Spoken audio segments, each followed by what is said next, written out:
There is so much confusion about what this letter means. For those of you who are really interested, my pastor spent an awful long time exegeting the letter so you could see what it really means. I believe it's called James 4 in his catalog. Everything that they do, they don't ask for money and they don't give out your name to anybody.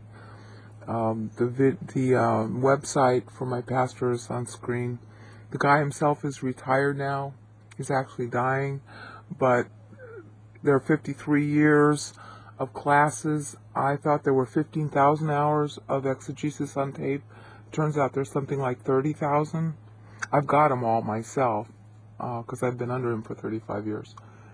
But you can get the James 4 MP3 and see for yourself what James says is very different from what the translation says. It's one of the most mistranslated letters I've ever seen in the Bible. The only other letters that are maybe more mistranslated than James are Ephesians and Hebrews, book of Hebrews. The most mistranslated verse in the Bible, I think, is Hebrews 11:1. But I wrote a webpage on that called Heb. Well, it's on the screen. Okay, let's get to James. I'm going to give you guys some quick pointers on how to read it in English that I hope will help. Because the deftness of his Greek is really what makes it clear, and the translators do not, well, you almost can't translate the deftness of the Greek, so it's not entirely a translator problem.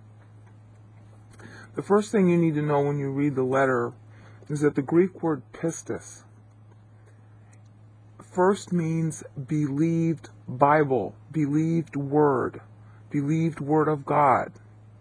It's the thing that's believed. It's the passive use of the noun. That is the first meaning of pistis, especially in the New Testament. It's word you believe.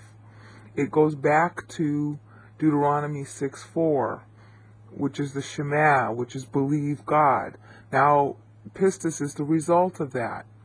So James is lambasting the people he's writing for not believing in the word. It's not their faith, it's the fact that the word that they know, they don't believe. The whole theme of his letter is that. So, like when I don't know if it's 120 or 122, the screen will have the right verse. He says, accept the implanted word. Okay, the implanted word means that it's already there. They're just not accepting it. And then later on in chapter 1, when he's talking about being a hearer and not a doer. Well, how can you be a doer of the word except to believe it? All right? Then you get into chapter 2. He's still on the same theme. He's not talking about human works. He's talking about the works that the word does in you.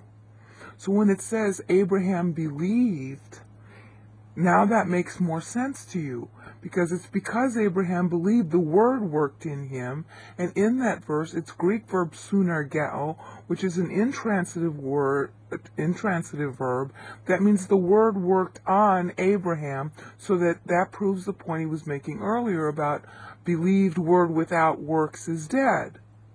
See, they had the dead word in them. They were without the Spirit. That's in 2:26.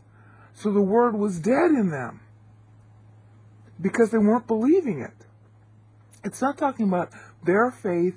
Oh, your faith without works is dead, so you're not really saved. I don't know where people even get that. That's not what he's talking about. He's talking about word that you've heard, but you're not doing, because you don't believe it. The word is alive and powerful, sharper than any machaira. That's in Hebrews 4:12. Now, Hebrews hadn't been written yet, the book, when James was written. James was one of the first books of the New Testament written. It was probably written about 44, maybe later than that. 44 AD. Might have been later than that. Might have been 58 AD when Paul went to jail in Rome. Because Paul and James were real close, and then they had a falling out. And then Paul came back and did the stupid thing with the Nazirite vow and then left. And as a result of that, James got with it, because James was kind of legalistic at first. But in any event, when James is writing, he's talking about believed word, and that's the theme throughout. Okay, when he's lambasting them in James 3 and 4, it's because they don't believe the word, so they're fighting. That's James 3. In James 4, it's because they're not using what we call 1 John 1:9. They're not naming their sins to God. So they're not filled with the Spirit. That was back in 2:26. So your first big key is to, whenever you see the word faith in James, it means believed word.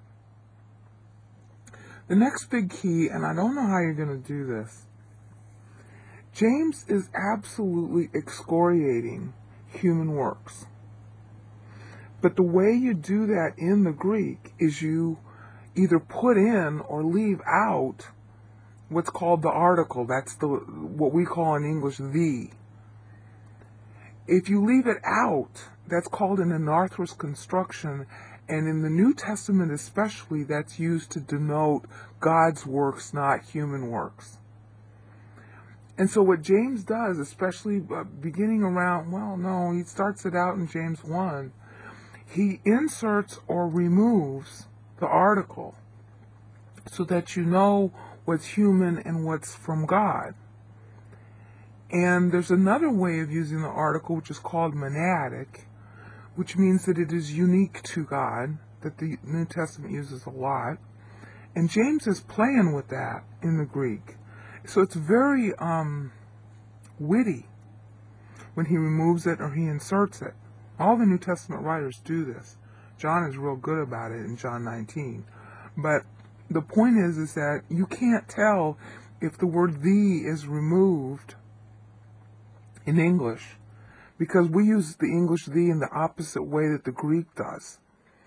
So I guess what you're going to have to do is to use the second thing by somebody who knows the Greek, I guess, or if you can get an interlinear Bible, and notice where the article is not. An interlinear Bible is going to be literal. So just as you're reading it, you'll see when there's no "the" listed in front of a noun, and that's when it's talking about something God does. The third thing to notice, or maybe you just do this experiment. That might be smarter. Do this experiment. Pretend everything I'm telling you is true. Pretend that what James is talking about is believed word all throughout the epistle. And read the verses in English. And every time you see the word faith or something that looks like it's talking about man's works, presume it means believed word or God's works. See if the entire letter doesn't hang together better for you. And of course, you're not going to understand anything I'm saying if you don't use 1 John 1:9 while you read it. Christians don't use 1 John 1:9, and that's why they're hurting. Okay? So if you don't want to use 1 John 1:9, then just forget this video and go do something else.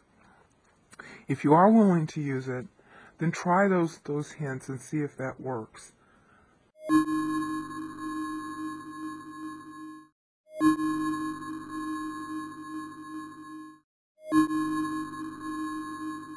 A, ba, ga, da, e, za, ei, th, I, ka, la, ma, na, ks, a, pa, ra, sa, ta,